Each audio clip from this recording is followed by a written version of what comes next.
retrouve pour une nouvelle vidéo et on va parler de l'impression 3D.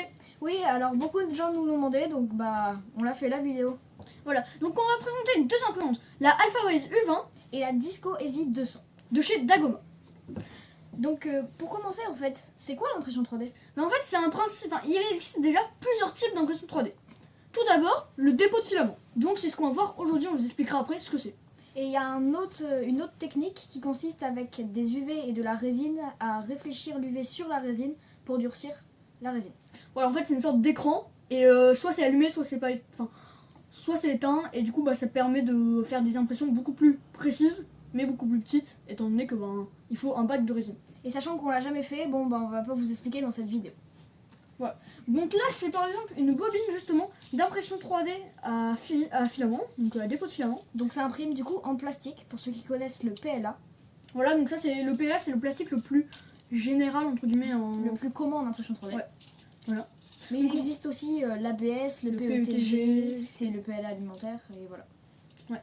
Donc en fait ça va faire fondre ce petit filament que vous voyez grâce à la buse, au corps de chauffe. Voilà, et ça va venir le déposer sur le plateau en le faisant fondre, ce qui va permettre de créer des pièces. Et des petites formes. Voilà. Donc tout de suite, un petit extrait de quelques pièces réalisées en impression 3D.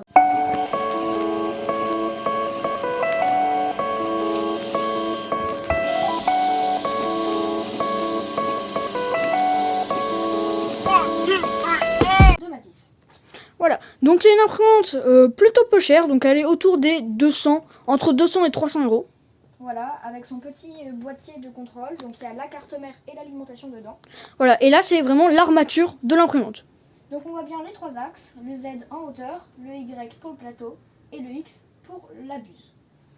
Voilà, donc en fait la buse, là c'est plutôt le corps de chauffe. C'est tout ce qui va comprendre, ce qui va faire chauffer le filament et le déposer. Donc après on voit bien que le filament qui est ici, de base comme ça, en rouleau, comme vous l'a montré tout à l'heure, arrive directement dans ce moteur, puis dans un tube PTFE pour être amené directement sur le corps de chauffe. Donc ce moteur en fait il va servir à faire avancer ou pas le filament et donc le déposer ou pas.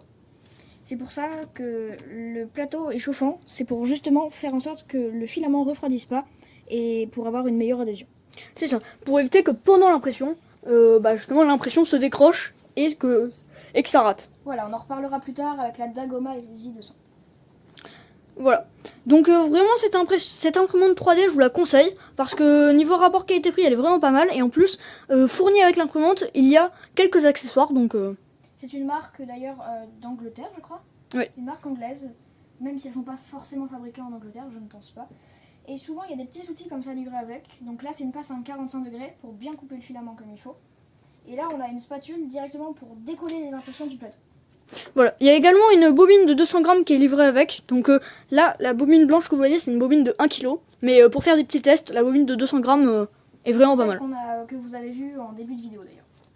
Ok, donc là on se trouve avec la Dagoma X200 de Antonin. Donc c'est une imprimante qui est plus chère et malheureusement qui n'a pas de plateau chauffant.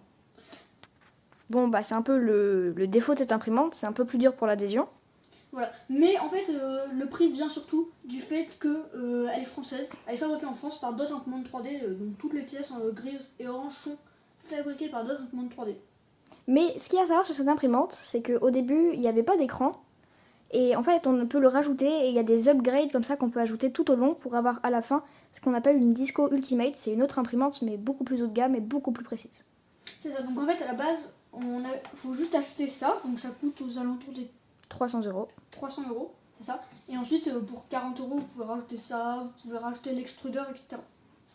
Donc, pour débuter, personnellement, je conseillerais plus. Ça dépend en fait. La AlphaWays U20 parce qu'elle est plus grande, elle a un plateau chauffant, elle est moins chère. Mais celle-là, si vous vous débrouillez pas trop ou alors vous n'êtes pas sûr de vous voulez un service après-vente, des conseils et tout ça, Dagoma est clairement à votre écoute et vous servira à chaque fois. Voilà. Donc voilà, vous voyez les courroies. On vous a déjà expliqué comment ça marchait, donc avec la buse, la tête d'impression. Ici, vous voyez la bobine. Qui est ici avec un petit support bobine imprimé, encore une fois. Voilà. Et donc le boîtier avec la carte mère, etc. Là, il n'est pas sur le côté, mais il est en dessous. Donc c'est pour ça qu'il n'y a pas beaucoup de tuiles qui dépassent. Voilà. On peut voir juste ici. Voilà, par là. Mais néanmoins, cette imprimante, on n'imprime pas souvent en plus de 20 sur 20. Enfin, franchement, ça ne m'est jamais arrivé, vu que de toute façon, je ne peux pas. Mais honnêtement, j'ai jamais eu besoin d'imprimer plus grand, personnellement. Hein, en fait, c'est vrai que ça dépend ce que vous voulez. Si vous voulez juste des petits trucs pour votre maison, vite fait, voilà. C'est vrai que celle-là, elle est pas mal, tu vois. Elle est pas mal, mais si vous voulez faire plutôt de DIY, fabriquer par exemple, moi je sais que bientôt j'ai un projet de fabriquer un bateau radiocommandé, donc qui est beaucoup plus grand. Ben, celle-là sera un peu limitée. Après, personnellement, moi, je préfère toujours faire 2 petites impressions, même quitte à les assembler après, que faire une grande impression, et puis si elle rate... Bon, voilà, après c'est ça à vous de voir.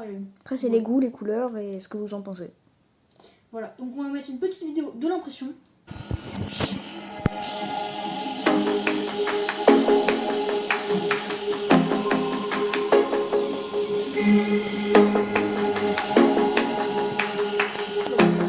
Ok, bon on espère que cette vidéo vous aura plu, surtout n'hésitez pas à vous abonner.